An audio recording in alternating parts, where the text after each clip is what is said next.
નમસ્કાર વિદ્યાર્થી મિત્રો, ધોરણ 12 સાયન્સ ફિઝિક્સ વિષયના પ્રકરણ નંબર 4 નો આજે આપણે આ 11મો લેક્ચર જોવા માટે જઈ રહ્યા છીએ.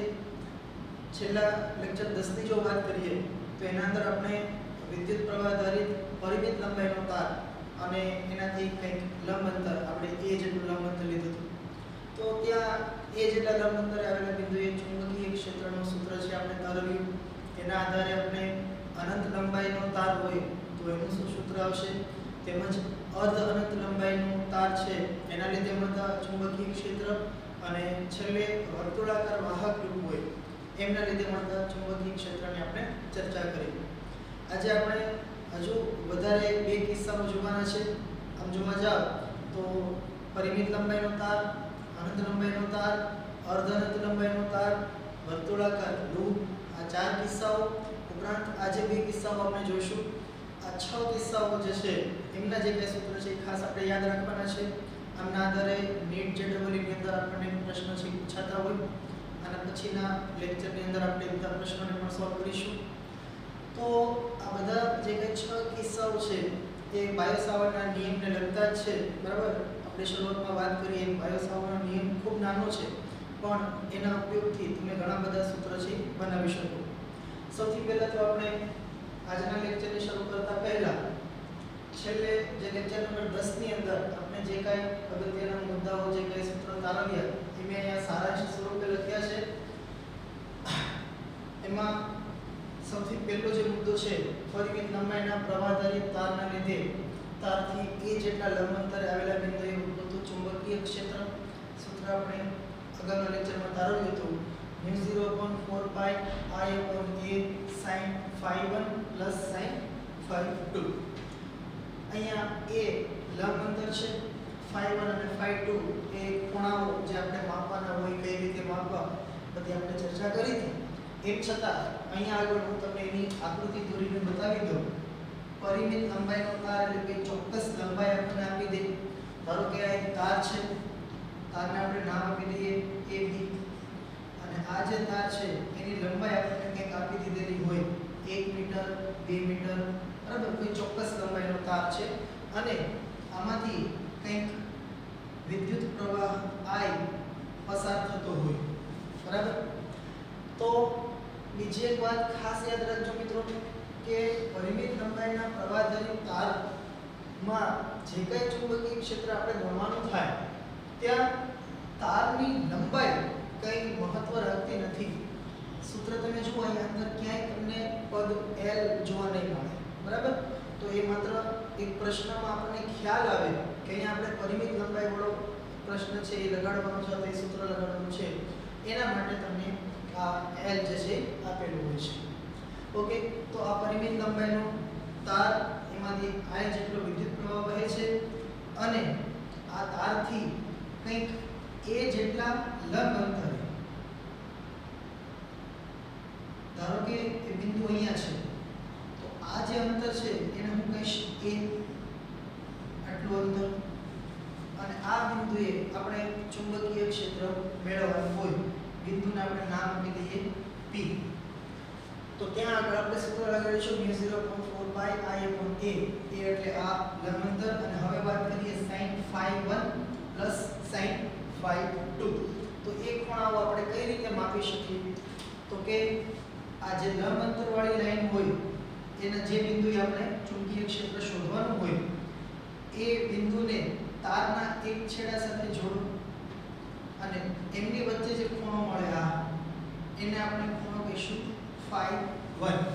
બીજી એક વાત કે આ જે ખૂણો છે આપણે આ રીતે માપીશું સમઘડી દિશામાં.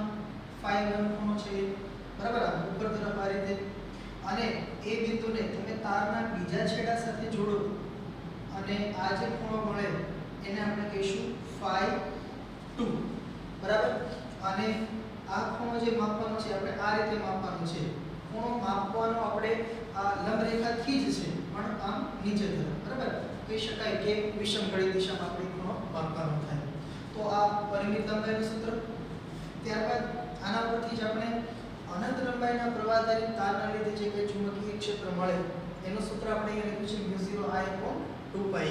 અને અનંત લંબાઈ વાળો કિસ્સો જો તમને યાદ હોય તો એમાં આપણે શું કરતા કે ભાઈ આ રીતે આ પરિમિત લંબાઈનો એક તાર છે, હવે એની આ લંબાઈ છે આ રીતે નીચે તરફ અનંત સુધી લંબાવી દઈએ અને ઉપર તરફ પણ અનંત સુધી જો આ તારને લંબાવવામાં આવે, બરાબર. અને અહીંયા ક્યાંક બિંદુ જે છે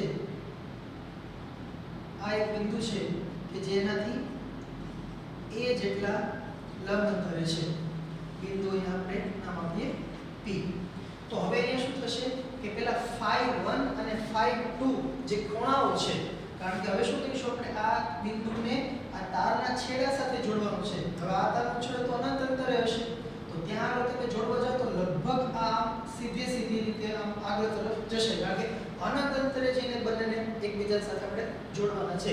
તો આ જે ખૂણો છે એ લગભગ 90 થઈ જશે, અને એ જ રીતે આ નીચે તરફ જ્યારે તમે લંબાવશો તો આ ખૂણો પણ લગભગ 90 થઈ જશે. તો ત્યાં આગળ તમે આ સૂત્ર છે phi1 અને phi2, ત્યાં sin 90 sin 90 લખો. sin 90 ની કિંમત 1 1 2 છેદ ઉડાડો એટલે આપણને જવાબ મળશે μ0I/2π. બરાબર. તો આ અનંત લંબાઈના પ્રવાહધારિત તાર માટેનું સૂત્ર થયું. ત્યાર પછી આપણે જોયું હતું અર્ધ અનંત લંબાઈના પ્રવાહધારિત તારથી a જેટલા લંબ અંતરે. હવે અર્ધ અનંત લંબાઈ આપણે જ્યારે સૂત્રોની તારવણ કરી ત્યારે પણ વાત કરી હતી કે અર્ધ અનંત જેવું કંઈ હોતું નથી, પણ આપણે કયા અર્થમાં અર્ધ અનંત કહેતા હોઈએ કે તાર છે તો અનંત લંબાઈનો જ હશે, બરાબર. આ રીતે આ ઉપર તરફ ધારો કે આ લંબાઈ છે એ અનંત સુધી જતી, પણ એનો જે નીચેનો એક છેડો હોય એના બરાબર સામે આપણને બિંદુ આપી દે P, અને આ જે અંતર છે એ લંબ અંતર થશે a.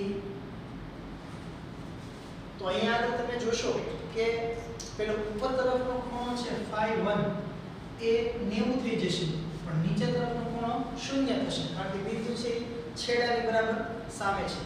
તો sin 0 0 થાય, sin 90 1 થાય, 1 + 0 એટલે બ્રેકેટ છે તો જવાબ 1 થશે, અને આપણને સૂત્ર મળશે μ0I/4πa. ત્યારબાદ આપણે આ સૂત્રની તારવણી કરી હતી. વર્તુળાકાર પ્રવાહધારિત લૂપના લીધે તે લૂપના કેન્દ્ર ઉપર કેટલું આપણને ચુંબકીય ક્ષેત્ર મળે, બરાબર.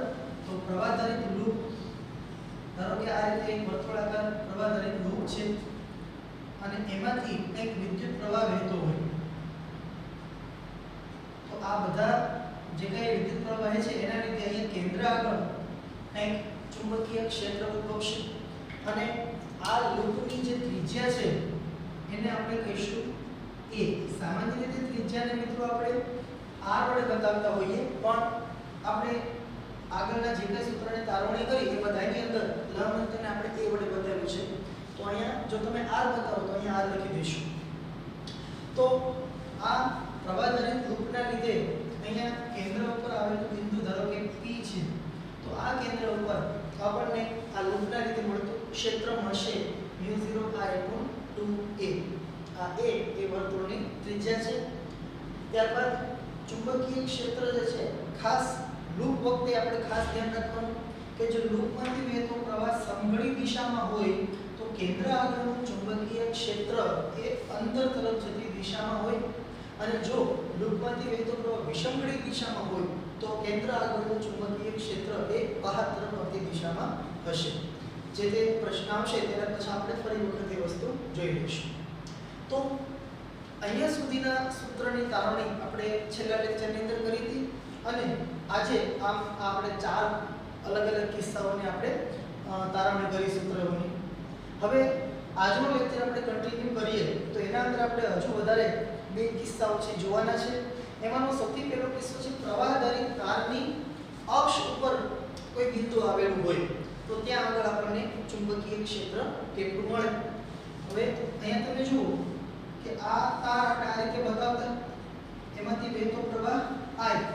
અત્યાર સુધી આપણે શું કરતા કે તારથી કંઈક a જેટલા લંબ અંતરે બિંદુ હતું, અને phi1 અને phi2 ખૂણાઓ આપણે કઈ રીતે માપતા તો કે એ બિંદુને છેડા સાથે જોડતા, અને ત્યારે આપણને કંઈક ખૂણો મળતો લંબ અંતર અને એ છેડા સાથે જોડેલી રેખા વચ્ચે. પણ હવે આપણે અહીંયા શું પ્રશ્ન છે કે આ તાર છે એની અક્ષ ઉપર જ કંઈક બિંદુ છે. અક્ષ તો આ થશે એની ઉપર તરફ કે બિંદુ હોય તો ટૂંકમાં તારની લાઈનમાં આવેલું બિંદુ હોય એને આપણે અક્ષ ઉપરનું બિંદુ કહીશું. ધારો કે બિંદુ અહીંયા છે P, બરાબર. તો આવા સમયે તમે પેલો જે phi1 અને phi2 ખૂણાઓ બનાવો, φ1 ખૂણો એટલે શું? એ બિંદુને તારના છેડા સાથે તમે જોડો. તો એ આ થશે લાઈન જોડો. આ એક છેડા સાથે જોડો, બરાબર? અને બીજા છેડા સાથે જોડો. તો આ બિંદુને તમે આ છેડા સાથે ધારો કે જોડો અહીંયા. તો એ તો એની લાઈન થઈ, બરાબર?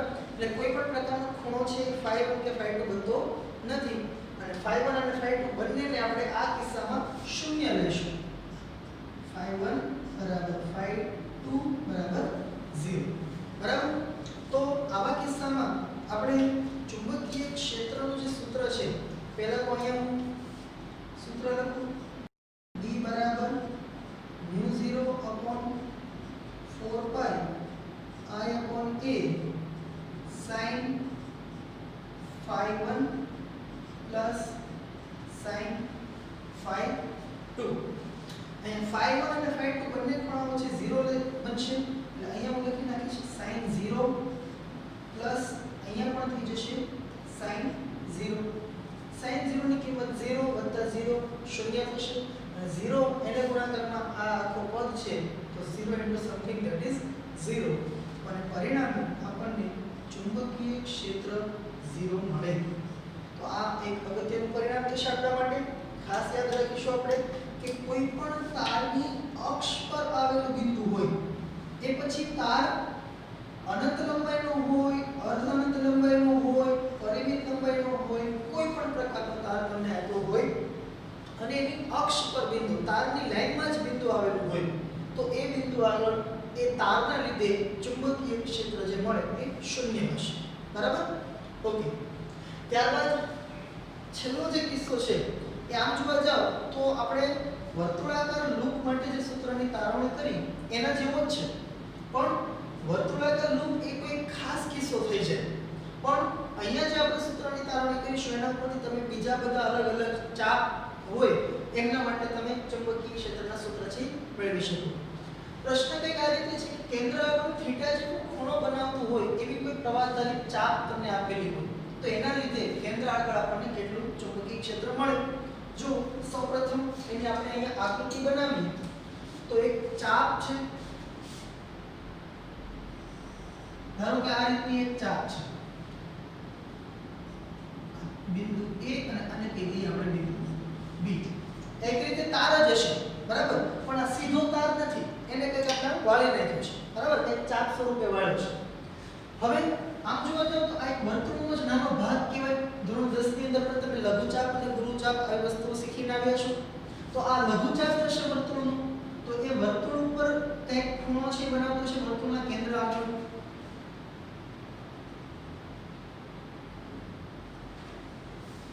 ધારો કે આ જે છે બિંદુ એને હું કીધું P, આ વર્તુળનું કેન્દ્ર છે અને વર્તુળ માટે કેન્દ્ર છે એને સામાન્ય રીતે O વડે બતાવતા હોઈએ અથવા તો સેન્ટર C વડે બતાવી દઈએ આપણે.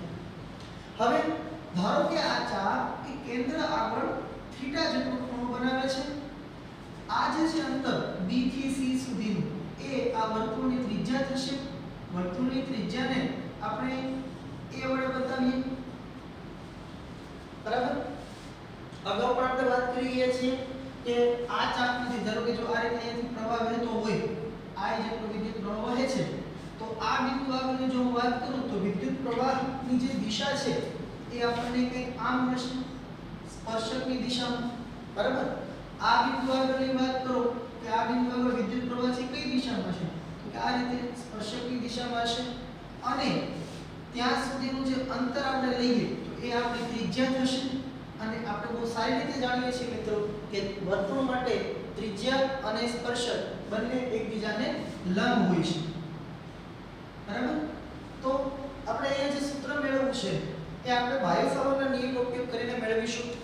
બાયો-સાવર્ટનો નિયમ શું કહે છે આપણને કે કોઈ સૂક્ષ્મ લંબાઈના પ્રવાહધરી ખંડના લીધે એનાથી આ સ્થાન સદિશ ધરાવતા બિંદુ આગળ જે કંઈ ચુંબકીય ક્ષેત્ર મળે આપણને, ધારો કે એને હું આપણે dB વડે બતાવું તો dB બરાબર સૂત્ર છે μ0/4π IDL sin θ/r². આવું સૂત્ર આપણે બાયો-સાવર્ટના નિયમમાં ભણ્યા. અહીંયા આ sin θ માં જે ખૂણો θ છે છે એ કોના કોના વચ્ચેનો છે તો કે પ્રવાહધરિત ખંડ એટલે આઈડીએલ અને આર વચ્ચેનો ખૂણો છે. હવે આ ચાપ ઉપરના ધારો કે આપણે કોઈ આ નાનકડા ખંડની જો વાત કરતા હોઈએ તો આ ખંડ માટે વિદ્યુત પ્રવાહ જે છે એ સ્પર્શકની દિશામાં છે, માટે આઈડીએલ એ સ્પર્શકની દિશામાં લઈશું આપણે. અને આપણે આ નાનકડા વિભાગના લીધે કેન્દ્ર સી આગળ ચુંબકીય ક્ષેત્ર મેળવવું છે તો એ ખંડથી આ કેન્દ્ર સુધીનું જે અંતર છે એ અંતર આપણા માટે a છે, એટલે કે આ ચાપની ત્રિજ્યા વર્તુળની ત્રિજ્યા છે અને એ બંને એકબીજાને લંબ છે. એટલે વર્તુળ હોય કે ચાપ હોય આવા સમયે ખાસ આપણે યાદ રાખીશું કે આઈડીએલ વિદ્યુત પ્રવાહધારી ખંડ અને ત્રિજ્યા એ એકબીજાને લંબ હશે, બરાબર. એટલે કે એમની વચ્ચેનો ખૂણો છે એ 90 ડિગ્રી બનતો હોય. તો અહીંયા આગળ હું લખું, અહીંયા હું દિશા નથી બતાવતો, બરાબર, માત્ર આપણે સૂત્ર તારવીએ. દિશા તો આપણે જળનારના નિયમ પરથી પણ નક્કી કરી શકીએ. તો આ નાનકડા વિભાગના લીધે અહીંયા આગળ મળતું ચુંબકીય ક્ષેત્ર એ થશે μ0 4 પાઈ IDL r. r એટલે અંતર. અહીંયા મેં a ત્રિજ્યા લીધી છે તો હું લખી નાખું અહીંયા a સ્ક્વેર. sin થીટા હું લખતો નથી કારણ કે ત્યાં થીટા છે 90 થશે અને sin 90 ની કિંમત છે 1 થાય તો આપણે લખવાની જરૂર નથી. આને હું કહી દઉં સમીકરણ 1.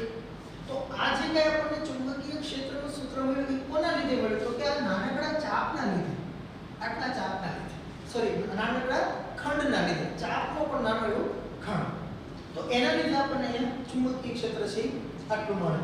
આપણે આ આખા ચાપના લીધે મળતું ક્ષેત્ર મેળવવું છે તો શું કરીશું તો કે આ સૂત્ર, આ જે સમીકરણ મેળવ્યો અને એનું આપણે સંકલન કરવું પડશે. તો અહીંયા હું લખું કે સમગ્ર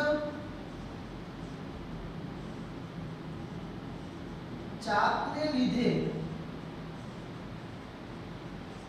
મળતું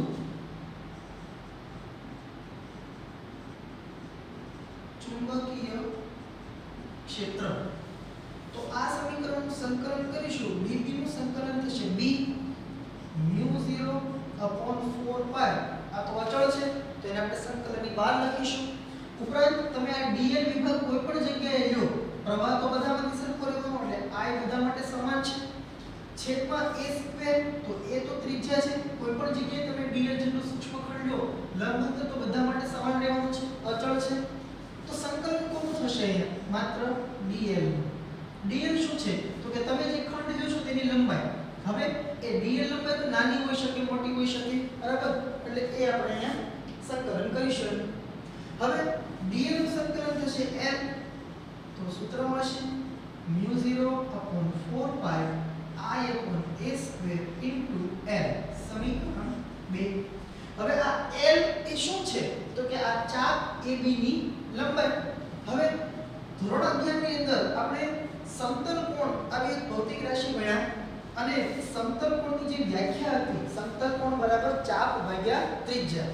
તો એના ઉપરથી આપણે અહીંયા આ l લાવવાનો છે. સમતલ કોણ એ તમે જો ખૂણો બને છે થીટા બરાબર ચાપ, તો આ ચાપની લંબાઈને આપણે કહીએ l ભાગ્યા ત્રિજ્યા, તો ત્રિજ્યા તરીકે છે a. તો આના પરથી l ને કરતા બનાવો થશે ત્રિજ્યા અને ગુણ્યા થીટા. સમીકરણ 3. આ l ની કિંમત આપણે અહીં મૂકી દઈએ તો આપણને ફાઇનલી સૂત્ર મળશે μ0 I/4 pi a square into l ની જગ્યાએ a into theta. a cancel થાય અને ફાઇનલી આપણને સૂત્ર મળે છે μ0 I/4 pi a into theta. તો આ સૂત્ર ઉપરથી તમે અલગ અલગ કિસ્સાઓ જે છે એ બનાવી શકો. હજી અલગ અલગ ચાપ માટેના તમે ખૂણા મૂકી દો. હા, બીજી એક વાત ખાસ યાદ રાખજો મિત્રો કે આ જે થીટા છે સમતલ કોણ છે, સમતલ કોણનો SI એકમ છે એ રેડિયન છે. તો જ્યારે પણ આપણે આવા ચાપ વડે મળતા ક્ષેત્રની વાત કરતા હોઈએ ત્યારે થીટાની કિંમત હંમેશા રેડિયનમાં મૂકવી. આ ખાસ આપણે યાદ રાખવાનું. આના ઉપરથી જો કયા પ્રકારના પ્રશ્ન આવે એ આપણે જો વાત કરીએ અહીંયા પ્રશ્ન હું અહીંયા લખું છું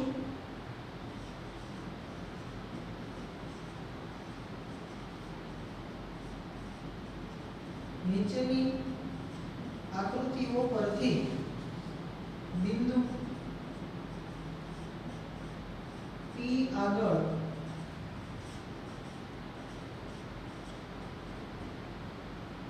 ઉદ્ભવતા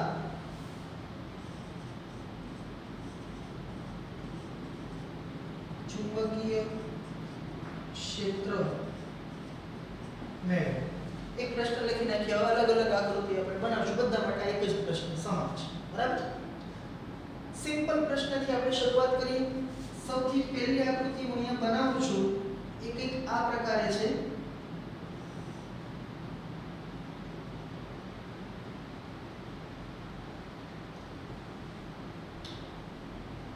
આ ચાપ છે AB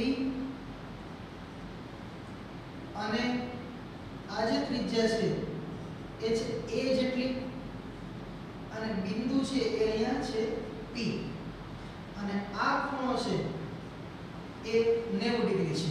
આમ તો જો કે આપણને આકૃતિમાં દેખાય છે. તો આ પ્રવાહધારી ચાપના લીધે આ કેન્દ્ર પરનું જે બિંદુ P છે ત્યાં આગળ ચુંબકીય ક્ષેત્ર કેટલું હશે? તો આ ચાપ વાળો પ્રશ્ન થયો. જો આપણે જે સૂત્ર તારવ્યું આપણે ઉપયોગ કરીએ કે B બરાબર μ0I/4πa, જ્યાં a એની ત્રિજ્યા છે. મેં અહીંયા પ્રશ્નમાં પણ a જ રાખ્યું છે. ક્યારેક તમને r કે કોઈ બીજું કંઈ સિમ્બોલ આપેલું હોય તો એ પ્રમાણે પાછો સુધારો કરી નાખજો. થીટા એ રેડિયનમાં લેવું. હવે અહીંયા તમે જુઓ કે આ જે ચાપ આપણને આપી છે એ ચાપ કેન્દ્ર આગળ કેટલો ખૂણો બનાવે છે? તો કે 90 ડિગ્રી. પણ આપણે સૂત્રની અંદર 90 ડિગ્રી નહીં લખીએ, એને રેડિયનમાં કન્વર્ટ કરીશું અને આપણે બહુ સારી રીતે જાણીએ છીએ કે 90 ડિગ્રીને રેડિયનમાં કન્વર્ટ કરો એટલે જવાબ હશે π/2. તો અહીંયા આગળ આપણે ચુંબકીય ક્ષેત્ર લખીશું B બરાબર μ0I/4πa ઇન્ટુ ખૂણામાં લખીશું આપણે π/2. π કેન્સલ થશે અને પરિણામે આપણને મળશે μ0I/8a.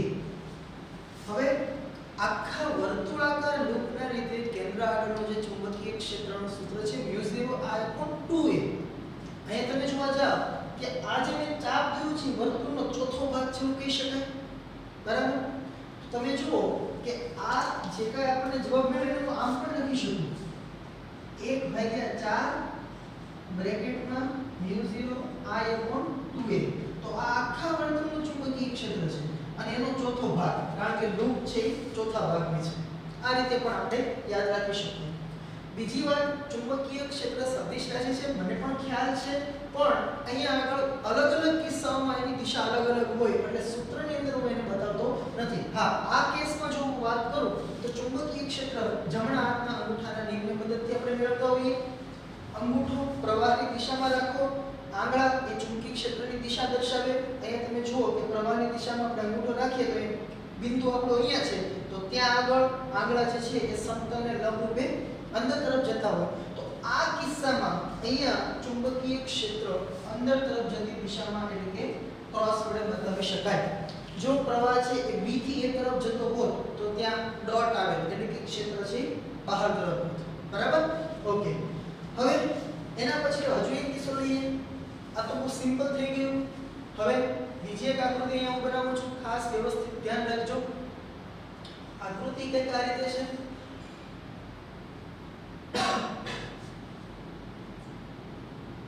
આના હું વર્તુળના 4 ભાગ પાડી દઉં છું. પહેલા આખી આકૃતિ દોરાઈ જાય પછી તમે દોરજો, કારણ કે આમાંથી હજુ ઘણું બધું કટ કરવાનું છે આપણે.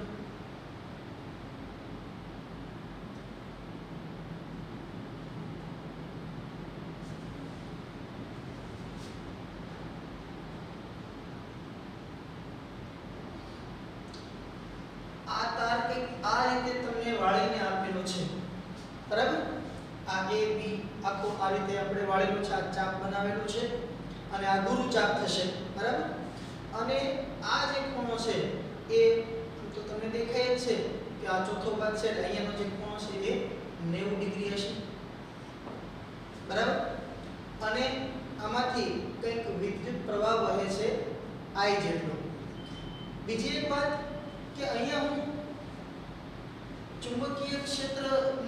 સૂત્રની જ ચર્ચા કરું છું. તમને કદાચ ને તમને પ્રવાહની કંઈક કિંમત આપી દે 2 એમ્પિયરનો પ્રવાહ વહે છે, 5 એમ્પિયરનો પ્રવાહ વહે છે, ત્રિજ્યાનું કંઈક મૂલ્ય આપી દે તો એ પ્રમાણે તમે ગણતરી કરી શકો. મેઇન આપણે અત્યારે વાત કરીએ સૂત્ર શું આવશે, બરાબર? તો અહીંયાથી I જેટલો પ્રવાહ વહે છે, અહીંયાથી આ રીતે આવશે, અહીંયા જશે, અહીં અટકી જશે. તો આપણે આ તારને કનેક્ટ કરી દઈએ અને આમ કનેક્ટ કરી દઈએ, બરાબર? પછી અહીંયાથી આમ જાય છે અને અહીંયાથી આમ જાય છે. અને આ સેન્ટર છે એને આપણે બિંદુ કહીએ P. પ્રશ્ન આ છે, નીચેની આકૃતિ પરથી બિંદુ P આગળનો ચુંબકીય ક્ષેત્ર મેળવો. હવે અહીંયા આગળ જો ચાપવાળો પ્રશ્ન છે એટલે સૂત્ર આ જ આવશે, પણ મેઇન વસ્તુ જે તમારે શીખવાની છે થીટાનું મૂલ્ય. અહીંયા થીટાનું મૂલ્ય કેટલું છે આ આકૃતિમાં? કદાચ તમને જોતા ઘણા મિત્રોને એવું લાગતું હશે કે થીટા 90 છે, પણ એ 90 નથી. ખાસ વસ્તુ એ શીખવાની છે આ પ્રશ્નમાંથી આપણે, કારણ કે થીટા શું છે તો કે કેન્દ્ર આગળ થીટા કોણ બનાવતી પ્રવાહદરિત ચાપ પડે. ચાપ કેન્દ્ર આગળ કેટલો ખૂણો બનાવે છે? આપણું ચાપ તો આ છે ને, જો તો આ ચાપ કેન્દ્ર આગળ ખૂણો બનાવે છે ને એ ખૂણો આ થશે, આટલો ખૂણો. હવે આખું સર્કલ હોત તો 360, આટલું 90 કટ કરી નાખો એટલે આ ખૂણો થશે 270 ડિગ્રી, બરાબર? ચાલો, તો હવે આ P બિંદુ આગળ આપણે ચુંબકીય ક્ષેત્ર મેળવવું છે. તો અહીંયા હું લખીશ ચુંબકીય ક્ષેત્ર B બરાબર, આપણે સદી સ્વરૂપે જ બતાવતા જઈએ. બીજી એક વાત કે માત્ર ચાપના લીધે જ ચુંબકીય ક્ષેત્ર આપણે નથી ધ્યાનમાં લેવાનું, બીજા વિભાગ પણ બનશે. તમે જુઓ અહીંયા હું કંઈક આ રીતે લખું B AP plus B AB plus B PB, સદિશ સરવાળો કરીએ આપણે. હવે આનો અર્થ શું? B of AP એટલે કે આ A થી P સુધીનો જે વિભાગ છે એના લીધે, કારણ કે એમાંથી પણ પ્રવાહ વહે છે, જો આ તારમાંથી આટલા ઘટકામાંથી, તો આના લીધે અહીંયા આગળનું ક્ષેત્ર પ્લસ B of AB એટલે આખા ચાપના લીધે કેન્દ્ર આગળનું ચુંબકીય ક્ષેત્ર પ્લસ B of PB તો P થી B સુધીનો જે આ ઘટકો છે એના લીધે કેન્દ્ર આગળનું ચુંબકીય ક્ષેત્ર. અહીંયા આગળ આપણે અગાઉના જે કિસ્સાઓ કર્યા બધાનો ઉપયોગ આવશે. સૌથી પહેલા તો જ્યારે આપણે આની વાત કરીએ કે આ A થી P સુધીનો જે પ્રવાહદરિત ઘટકો છે એના લીધે અહીંયા P આગળ કેટલું ચુંબકીય ક્ષેત્ર હશે, તો આપણે હમણાં વાત કરી એમ કે કોઈ પણ પ્રવાહદરિત તારની અક્ષ ઉપર આવેલું બિંદુ, એની લાઈનમાં આવેલું બિંદુ હોય તો ચુંબકીય ક્ષેત્ર શૂન્ય હશે. તમે જુઓ જરા કે આ P બિંદુ છે એની લાઈનમાં જ છે આ તારની, બરાબર? એટલે એના લીધે ચુંબકીય ક્ષેત્ર 0 થશે. પ્લસ B of AB તો આ AB ચાપ છે એના લીધે તો આ ચાપ વાળું સૂત્ર આપણે લખીશું અહીંયા μ0I/4πa, બરાબર? આ ત્રિજ્યા છે આપણે a વડે બતાવી ઇન્ટુ થીટા. થીટા છે અને આપણે રેડિયનમાં લખો ને ચાપ જે ખૂણો બનાવે છે 270 ડિગ્રીનો છે, નહીં કે 90, અને એને રેડિયનમાં કન્વર્ટ કરો એટલે થઈ જશે 3π/2 પ્લસ અને દિશા હજી બતાવી આપણે તો પ્રવાહ એ અહીંયા તમે જોવા જાઓ કે ભાઈ વિષમગણી દિશામાં છે, બરાબર? પ્રવાહની દિશામાં આપણે ઊભો રાખીએ અને નીચે તરફ આગળ અંદર જશે તો કેન્દ્રથી બહાર આવતા હશે તો અહીંયા ડોટ કરીશું. પ્લસ આ PB વિભાગ છે એના માટે પણ આ P બિંદુ છે લાઈનમાં કહેવાય, તારની લાઈનમાં છે એટલે એનું ચુંબકીય ક્ષેત્ર 0. પરિણામે આ પાઈ પાઈ કેન્સલ થાય અને આપણને સૂત્ર મળશે 3/8 μ0I/a. જો તો કે બાકી રહેતું નથી ને, 3/4 × 2 8 μ0I/a અને ચુંબકીય ક્ષેત્ર ડોટ એટલે કે આ જે કઈ આકૃતિ દોરેલી છે એ સમતલને લંબ રૂપે બહાર તરફ આવતી દિશામાં છે. ઓકે, તો આ પ્રકારે તમે વર્તુળાકાર લૂપના લીધે, બરાબર, અથવા તો કોઈ પ્રકારનું ચાપ આપેલું હોય એના લીધે આપણે ચુંબકીય ક્ષેત્ર મેળવી શકીએ. બહુ આપણે સિમ્પલ પ્રશ્ન કર્યો, થોડુંક એક સ્ટેપ થોડુંક અઘરો કહી શકાય. હવે આનાથી થોડુંક અઘરું આપણે અહીંયા લઈએ તો પ્રશ્ન કંઈક આ રીતે છે. આપણને લૂપ જે છે એ આમ આપેલું છે. તમને પાઠ્યપુસ્તકની અંદર પણ આવો પ્રશ્ન છે ઉદાહરણની અંદર મળી રહેશે, બરાબર? આ રીતના તારને વાળેલો છે. આ વિભાગ છે એ આ અનંત અંતરેથી આવે છે. આ વિભાગ પણ આ અનંત અંતર સુધી જાય છે. આમાંથી વહેતો પ્રવાહ I, અહીંયા આગળ એક કેન્દ્ર છે P, અને આની જે ત્રિજ્યા છે તે છે સ્મોલ a જેટલી. બરાબર. અને ફરી વખત પ્રશ્ન એ જ કે P બિંદુ આગળ ચુંબકીય ક્ષેત્ર કેટલું હશે. તો શું કરીશું, અહીંયા આગળ તમે જોવા જાવ ત્રણ વિભાગ પડે. એક તો આ અનંત અંતરેથી અહીંયા સુધીનો વિભાગ, પછી આ અર્ધું વર્તુળ આ બીજો વિભાગ, અને પછી અહીંયાથી લઈ અને અનંત સુધીનો આ ત્રીજો વિભાગ. તો ત્રણ વિભાગના લીધે આપણે અહીંયા ચુંબકીય ક્ષેત્રની ચર્ચા કરવાની થાય. લખીએ કે ભાઈ પરિણામી ચુંબકીય ક્ષેત્રને મૂકી દો B net. તો પરિણામી ચુંબકીય ક્ષેત્ર બરાબર અહીંયા લખીશું B1 B2 B3. બધાયનો આપણે અહીંયા સદિશ સરવાળો કરીશું. સદિશ સરવાળોનો અર્થ એવો થાય છે કે જો સમાન દિશામાં હોય તો સીધો સરવાળો કરી નાખવાનો, પણ જો અસમાન દિશામાં હોય તો આપણે સદિશ સરવાળા સ્વરૂપે જે કયું સૂત્ર છે પેલો વર્ગમૂળમાં a square plus b square એ મુજબ વિરુદ્ધ દિશામાં હોય તો બાદબાકી કરવી. એ આપણે જોઈશું માં કે આવશે. ઓકે, હવે આ પ્રથમ વિભાગની વાત કરો. P બિંદુ આગળ આપણે ક્ષેત્ર મેળવ્યું છે. તો આ પહેલો વિભાગ જે તાર છે અને આ બિંદુ એક જ લાઈનમાં છે. જો એટલે આના લીધે બિંદુ P આગળનું ક્ષેત્ર 0 થશે, પ્લસ આ જે બીજો વિભાગ છે અર્ધવર્તુળ છે. હવે આખું વર્તુળ હોય તો સૂત્ર છે μ0I/2a. આ અડધું વર્તુળ છે એટલે એનું અડધું એટલે કે μ0I/4a. અથવા જો તમે પેલું ચાપ વાળું સૂત્ર આપણે શીખ્યા μ0I/4πa θ. તો આ અર્ધવર્તુળ માટે થીટા છે ચાપ કેટલો ખૂણો બનાવે 180 ડિગ્રી. 180 ને રેડિયનમાં ફેરવશો એટલે અહીંયા આવશે પાઈ. પાઈ કેન્સલ થશે. સૂત્ર મળશે μ0I/4a. μ0I/4a. અને વિદ્યુત પ્રવાહ સમઘડી દિશામાં છે તો ચુંબકીય ક્ષેત્ર અંદર તરફ જતું હશે. પ્લસ આ ત્રીજા વિભાગ છે એના માટે વાત કરો તો આ P બિંદુ છે એવી લાઈનમાં જ છે અને અક્ષ ઉપરનું બિંદુ કેવા છે એટલે ક્ષેત્ર 0 થશે. પરિણામે આપણને ચુંબકીય ક્ષેત્ર મળશે μ0I/4a અને એ અંદર તરફ સમતલને લંબ રૂપે અંદર તરફ જતી દિશામાં હશે. બરાબર. ઓકે, એના પછી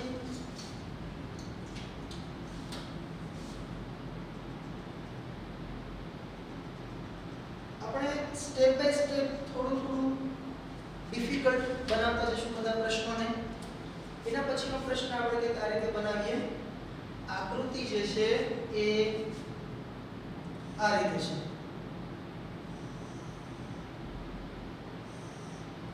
આ તાર અહીંયા ઉપર અનંત સુધી ફેલાયેલો છે. આ તરફ પણ એ અનંત અંતર સુધી જાય છે. આમાંથી કંઈક વિદ્યુત પ્રવાહ આમ નીચે તરફ આવે છે. એ પ્રવાહ અહીંયા આવશે, પછી આ લૂપમાં આ રીતે આવશે અને પછી આમ જશે. બરાબર. બિંદુ P એ અહીંયા ક્યાંક છે. બિંદુ P અને આ જે અર્ધવર્તુળાકાર લૂપ બને છે એની ત્રિજ્યા આપણે કહી દઈએ અહીંયા r. તો તે સુધી એ જ લીધું. હવે આપણે r લઈએ કંઈક નવું રાખીએ. ઓકે, તો આ P બિંદુ આગળ આપણે ક્ષેત્ર મેળવવાનું છે. ફરીવાર આપણે શું કરીશું, ત્રણ પેલા ભાગ પણ જેટલા શક્ય એટલા ભાગ પડતા પેલા બનાવી નાખીએ એટલે આપણે સરળતા રહે. આ અનંત લંબાઈથી અહીંયા સુધીનો ભાગ, બરાબર. હું એક નામ કામ કરું, અહીંયા આપી દઉં a અને અહીંયા બિંદુ આપી દઉં b. તો આ અનંતથી a સુધીનો વિભાગ છે એને આપી દઉં નંબર 1. પછી આ ચાપ છે AB એને કહી દઈએ આપણે વિભાગ નંબર 2 અને આ B થી અનંત સુધીનો જે તાર છે એને હું કહી દઉં વિભાગ 3. તો P બિંદુ આગળ ચુંબકીય ક્ષેત્ર તો લખીશું આપણે અહીંયા B net બરાબર B1 B2 B3.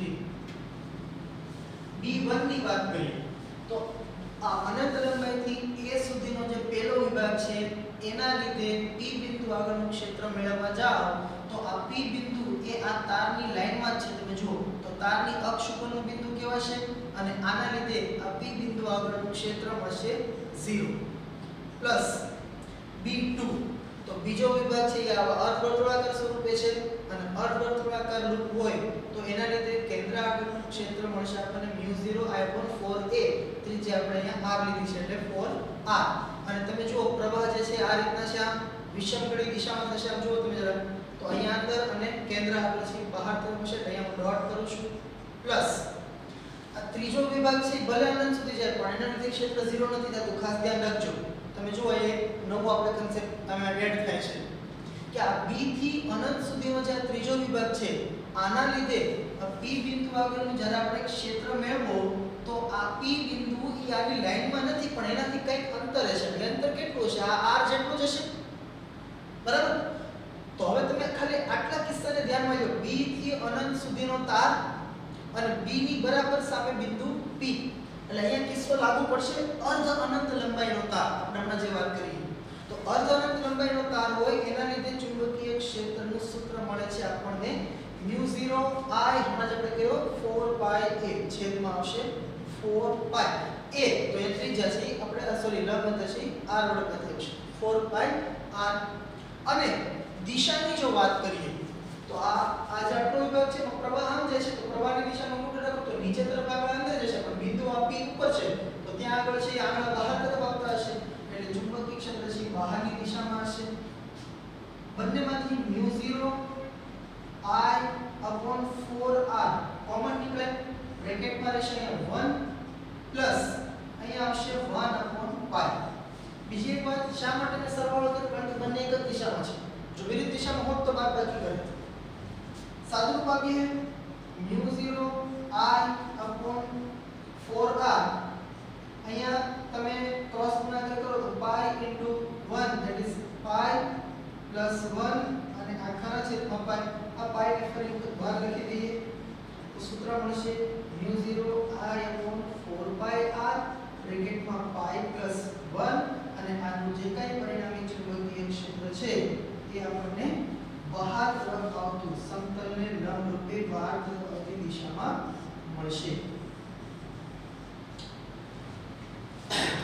ઓકે અહીંયા સુધી પહેલા તમે જોઈ લો અને શક્ય હશે આ લેક્ચરનો ટાઈમ મને બહુ ખ્યાલ નથી જો બહુ લેન્ધી થઈ ગયો છે લેક્ચર તો નેક્સ્ટ લેક્ચરમાં આને લગતા ન્યુમેરિકલ કરશું અને જો હજુ થોડોક ટાઈમ હશે તો આના લેક્ચરમાં આપણે કન્ટિન્યુ કરશું એક વખત તમે આ બધું બુકમાં છે એ ઉતારી લો થેન્ક યુ